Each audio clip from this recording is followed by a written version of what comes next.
Welcome to the Build the Avaya World presentation. Now it's time to know more about the Mexico's team and its region. Our team is composed by Juan Hernandez, Emmanuel Nieto, and Katia Vasquez. In this video, our executive and economic summary will be presented. You will meet Mexico's leaders within the organization chart and learn more about our market status. Executive Summary. Avaya is one of the leading companies in the telecommunication market. The key strategy to achieve that is providing the best customer experience through the work and service of its human capital. Specifically, their leaders, which are the responsible of managing all the workforce around the company, using all the capabilities in their hands to make things happen. Also, it has been important how Avaya handled the competitive landscape by solution and region to deliver the optimal solutions for the specific needs of the customers. Avaya is always looking how to turn its weaknesses into opportunities to grow side by side with the customers. Economic summary and trends. According to recent forecasts of the region in UC and CC market, shows that there is a strong correlation between digital technology adoption and high revenue growth rates. Also, there is a huge opportunity for the company to seize the growth of the cloud market to reinforce and create customer relationships, offering a fresh, top-notch and customizable platform. For Avaya, it's very important to implement new technologies to its solutions. Therefore, it is destined a budget of approximately 17% of incomes for R&D of digital transformation applications. Now, it's time to meet some leaders of Avaya Mexico. We start in the top with our CEO, Jim Chirico. Below of him, Dino Di Palma is the President and General Manager in charge of Strategic Partners and Global Accounts. Galif Karim is the VP Sales of Americas International, and following in the chart as MD of Avaya Mexico, we found Gabriel Rodriguez. At the bottom, we can see the regional sales leader starting with Fernando Ruiz, Enterprise Sales Leader, and following with Luis Brauer, Mid-Market Sales Leader, Arturo Vargas, Channel Leader, Edgar Ojeda, in charge of the Government Accounts, and finalizing with Julian Dalera, the Services Leader. We had the opportunity of interviewing Fernando Ruiz to know more about himself, his functions, and some tips for us. Let's see it. Hi, Fernando. First of all, thank you for your time. The purpose of this interview is to know about yourself, your function as a regional sales leader, and also it would be very helpful if you could describe us the big picture in the enterprise area here in Mexico to understand better how it works. So please. Okay. Pleasure. A little bit about myself. I've been working for Avaya for 9 years. I came from the Nortel acquisition, and I started first leading the sales operations team here in Mexico. Then I moved to sales, in particular services sales, as APCS Cloud BDM. And then I moved to this position as an RSL for enterprise. And what's an RSL for enterprise? My role is to lead the account managers that are in charge of the top part of the pyramid in Mexico. We have around 40 something accounts.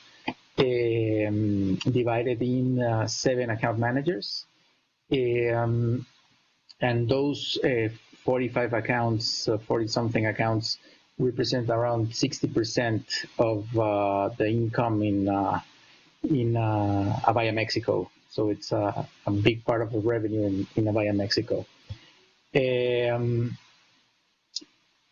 Basically, the type of sale that we have in enterprise, it's a consultant sale. It's not a customer that you sell one transaction and then you won't see it for many months. It's a relationship sale, I would say, where you have account managers that have a deep relationship with the customers and that basically are selling all the year with the same customer, trying to position new things, trying to leverage what they have already acquired and trying to get the most benefit of the Avaya technology inside our customers. Obviously, we manage the top customers for Avaya Mexico. I would say the first three customers that are PBBA, Bancomer, AT&T, and Telmex represent more than 25% of Avaya Mexico revenue just in three accounts. And it's a very good example of what I was saying in terms of enterprise sales, how to manage a long-term relationship. I have to develop an account that is not selling one thing. It's to keep upselling many things and trying to reposition new things and move together as partners. Okay. Based on what you just said, what do you think are the main strengths and the opportunity areas you have in the enterprise area? The main strength of my group, I would say, is it's the account manager that I have. Basically, are well-versed, qualified people that have had, many of them work here in Avaya for a long time and know not only the technology, but how to take advantage of that technology and how to learn about what are the customer processes, the customer needs, and take that as an advantage to position our technology inside the accounts. The opportunity areas that we have is that it seems that there are few accounts, but 45 accounts are many accounts for a group of 7 people. So in some cases, it's very difficult to have a high direct touch with all the accounts all the time. You need very good support people behind in services, in sales engineering, in other areas. And sometimes we don't have enough people to cover all the needs. And I think we will be able to be more agile if we have more people to support the back office and the back support of the account managers. Thank you. Now, last but not least, could you give like an advice to improve our selling skills? Because we're starting here, so we want to learn to get better as times go by. So, can you give us an advice? First of all, open your eyes and your ears. Don't talk much at the beginning. Just listen, learn. Listen about the customers. Try to learn not only what they want in terms of technology, but why they want it. Always try to detect who is the real decision maker, who is the key decision maker in an account. Sometimes you may lose a lot of time if you think that someone is interested in something, but it's not the real decision maker. And last but not least, I would say try to understand our technology and how it may be beneficial. Try to learn about use cases, not the bits and bytes, but how it is used. What are the benefits? What are the improvements, the cost reductions, the revenue increments that are the benefits taken out of our technology, and use that as example to position that in that advantages or those advantages in other accounts.